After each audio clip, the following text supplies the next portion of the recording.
ভয়াবহ শীতঝড়ে যুক্তরাষ্ট্র জুড়ে যখন বিপর্যয়, তখন ওয়াশিংটন ডিসির কিছু মানুষ সেই পরিস্থিতিকেই উপভোগে পরিণত করেছেন। রাজধানীর ঐতিহাসিক ওয়াশিংটন মনুমেন্ট এলাকায় বরফের মধ্যে খেলাধুলা আর আনন্দে মেতে উঠতে দেখা গেছে অনেককে। তীব্র শীতঝড়ের কারণে দেশজুড়ে ১৪,০০০-এর বেশি ফ্লাইট বাতিল হয়েছে। বিদ্যুৎহীন অবস্থায় পড়েছেন প্রায় ৮,৫০,০০০ মানুষ। এই ঝড়ের প্রভাব পড়েছে যুক্তরাষ্ট্রের অর্ধেকেরও বেশি জনগণের উপর। এরই মধ্যে ওয়াশিংটন ডিসিতে ভারী তুষারপাত হয়েছে। বরফে ঢেকে গেছে খোলা মাঠ, সড়ক আর পার্ক এলাকা। এই সুযোগে অনেকেই বেরিয়ে আসেন ওয়াশিংটন মনুমেন্টের আশপাশে।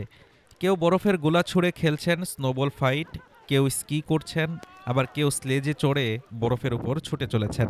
শিশুদের পাশাপাশি বড়রাও এই শীতের আনন্দে অংশ নিচ্ছেন। জাতীয় আবহাওয়া সংস্থা জানিয়েছে, ঝড় শুরু হওয়ার পর থেকে ওয়াশিংটন ডিসির বিভিন্ন এলাকায় প্রায় ৭ ইঞ্চি পর্যন্ত তুষারপাত হয়েছে। পার্শ্ববর্তী ভার্জিনিয়া ও মেরিল্যান্ডে এই পরিমাণ আরও বেশি। কোথাও কোথাও ৮ থেকে ১১ ইঞ্চি পর্যন্ত বরফ জমেছে। তবে আবহাওয়া বিভাগ সতর্কতা জারি করেছে। তীব্র ঠান্ডা এবং বরফ জমে থাকার কারণে সড়কে চলাচল ঝুঁকিপূর্ণ হয়ে উঠেছে। পিচ্ছিল রাস্তায় দুর্ঘটনার আশঙ্কাও রয়েছে। স্থানীয় গণমাধ্যম জানায়, অনেক মানুষ বাইরে বেরিয়ে শীত উপভোগ করলেও অধিকাংশ বাসিন্দা নিরাপত্তার কথা ভেবে ঘরের ভেতরেই অবস্থান করছেন।